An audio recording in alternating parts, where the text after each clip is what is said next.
সকাল হয়ে গেল, এখনো কোনো কিছু সুরাহা হলো না। কি বলতে চাইছেন গুরুমা? আমাদের বিপদ এখনো কাটেনি? না বড় বৌমা, বৌরানী হয়তো প্রাণে বেঁচে গেছে, কিন্তু অশুভ শক্তি তার শক্তি প্রয়োগ করে উদ্দেশ্য সাধন করেছে। কোন উদ্দেশ্যের কথা বলছেন আপনি গুরুমা? মানে কনকের ক্ষতি করা ছাড়া আর কি উদ্দেশ্য ছিল তার? তুমি ভুলে যাচ্ছ ইন্দু, আমাদের পুজো কিন্তু সাঙ্গ হয়নি, আর এটাই তো উদ্দেশ্য ছিল তার। তাহলে তোমাদের সামনে এখন বড় বিপদ, জানি না এই বিপদ থেকে কি করে তোমাদের রক্ষা করব।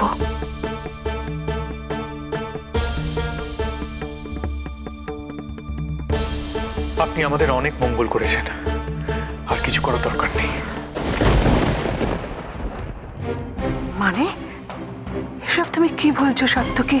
গুরুমা, আপনি এই বাড়ির একজন শ্রদ্ধেয় মানুষ, তাই এতদিন কিছু বলতে পারিনি, কিন্তু এরপর চুপ করে থাকা আমার পক্ষে সম্ভব নয়। সাত্তকী,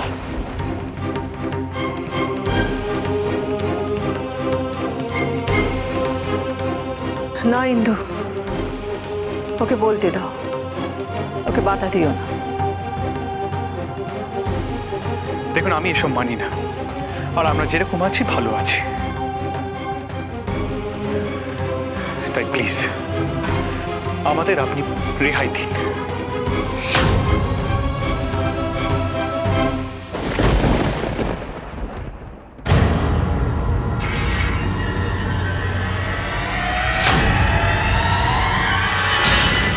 রেহাই? কার রেহাই চাইছো তুমি? তুমি তো আর বাবা, বাবা হয়ে কি করে এত কঠিন হতে পারো গো তুমি? সেই জন্য তো বলছি শিখা, এরকম করো না, মেয়েটাকে আর কষ্ট দিও না। কষ্ট ওকে আমি দিচ্ছি না গো পুরুত মশাই, কষ্ট দিচ্ছ তোমরা। আমরা? হ্যাঁ তোমরা, তুমি কনক, এ বাড়ির সবাই। এসো, তুমি কি বলছো শিখা? কি করে আমরা ওকে কষ্ট দেব? একটা কথা বলো তো পুরুত মশাই, তোমার মেয়ে মারা যাওয়ার পর তুমি কষ্ট পাওনি কো? হ্যাঁ পেয়েছি, এখনো পাচ্ছি, আর এটাই স্বাভাবিক শিখা। তাইলে তার সাথে কষ্ট দেওয়ার সম্পর্কটা কি? তুমি যেভাবে তোমার মেয়েকে হারিয়ে কষ্ট পেয়েছো, ঠিক সেভাবে আমার ঝিলমিল নিজের বাচ্চাদের, অভ্র বাবা জীবনকে, এবাড়ির সকলকে হারিয়ে কষ্ট পাচ্ছে। সে যে স্বাভাবিকভাবে মরেনি পুরুত মশাই, অপঘাতে মরেছে, তাই তার আত্মার এখনো শান্তি হয়নি খুব, সে এখনো মুক্তি পায়নি। এখনো সে মুক্তি পায়নি? না গো, পায়নি। আর পাবেই বা কি করে বলো? ও নিজের বাচ্চাদের, এ বাড়ির সকলকে কতটা ভালোবাসতো, সেটা তুমি দেখোনি, জানো না? কি বলছো তুমি শিখা?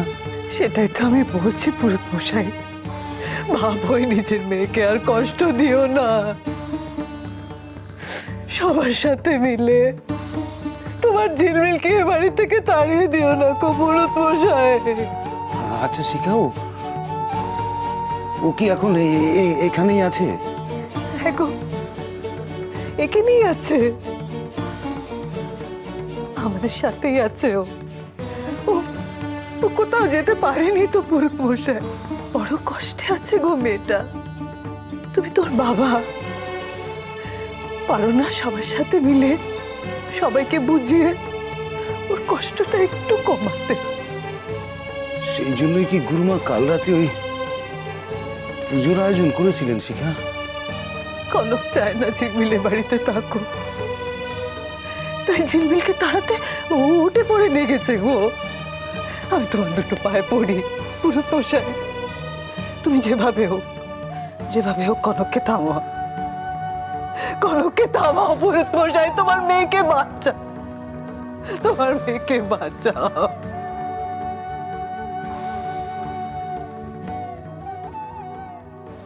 আমায় মার্জনা করবেন গুরুমা, কিন্তু আপনার এই পুজো পাঠের মধ্যে পড়ে যদি কনকের জীবনটা চলে যেত।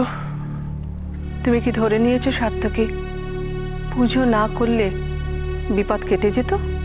কি হতো, কি হতে পারতো, সেসব ভেবে একটা সুস্থ জীবনকে ব্যতিব্যস্ত করার কোনো মানেই হয় না। যেটা যখন হবে সেটা তখন দেখা যাবে। সে নমুনা তো আমি দেখেছি সার্থকী। আমি যদি সময় মতো না আসতাম, বৌরানী এতক্ষণে মেন্টাল অ্যাসাইলামে ইলেকট্রিক শকের শিকার হয়ে থাকতো। আর আপনার আসার জন্য যে কনকের জীবনটা, সেটার কোনো আনসার আছে আপনার কাছে?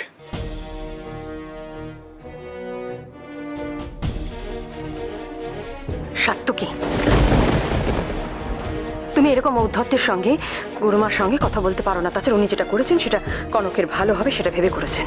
সেটাই তো আমি ওনাকে করতে বারণ করছি ছোট মা। সার্থকী, তো ওকে বাধা দিও না ইন্দু। ওর মনের ভেতর জমে থাকা ভয় অত্যুত্বের চেহারা নিয়েছে। হ্যাঁ, ঠিকই বলেছেন, ভয়। আমি ভয় পেয়েছি। আর ভয় পেয়েছি কেন বলছি, আমি ভয় পাচ্ছি। এভাবে চলতে গিয়ে যদি কনকের কোনো বিপদ হয়, কি হবে তখন? দাদাভাই কিছু ভুল বলেনি। আর তাছাড়া আমরা শুভ শক্তি অশুভ শক্তি এসব কিছুই মানি না, তাই আমাদেরকে আমাদের মতন থাকতে দেওয়া হোক। সব করে তোমরা কিন্তু নিজেদের বিপদ ডেকে আনছো। গুরুমা, ভাগ্যে যেটা লেখা আছে সেটাই হবে। আর আপনি তো বললেন অদৃষ্টকে কেউ খণ্ডাতে পারে না। তাছাড়া আপনি পাশে থেকেও তো আমাদের পরিবারের বিপদ কিছু কম হয়নি। সুতরাং এবারও যেটা হবে সেটা আমরা নিজেরাই বুঝে নেব। অভ্র, ছোট মা, এগুলো বন্ধ করো প্লিজ, আর ভালো লাগছে না এসব। বুঝেছি, সবই ভবিতব্য।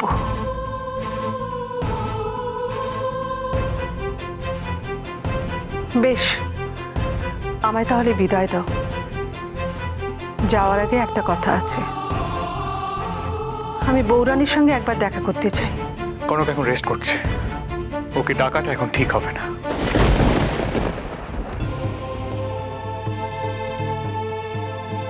ঠিক আছে, তাই হবে।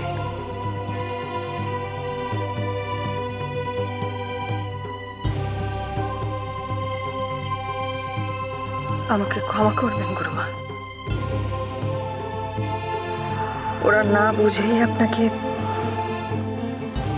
সবই সময়ের ব্যাপার ইন্দু। যতটা ভোগ আছে ততটা ভোগ তো করতেই হবে। সুতরাং তুমি নিজেকে দুর্বল ভেবো না।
আজ থেকে এ বাড়ির উপর শুধু আমার অধিকার। এখানে আপনার কোনো জায়গা নেই। এই চৌধুরী ম্যানশনের উপর আজ থেকে ঝিলমিলে রাজত্ব।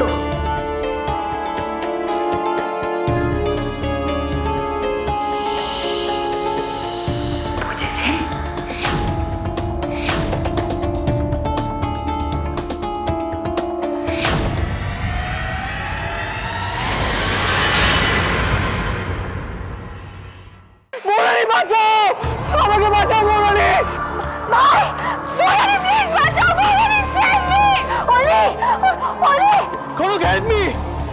Help me Kanak, help me, help me, বাঁচাও আমাকে, মরে বাঁচাও, কনক, কনক।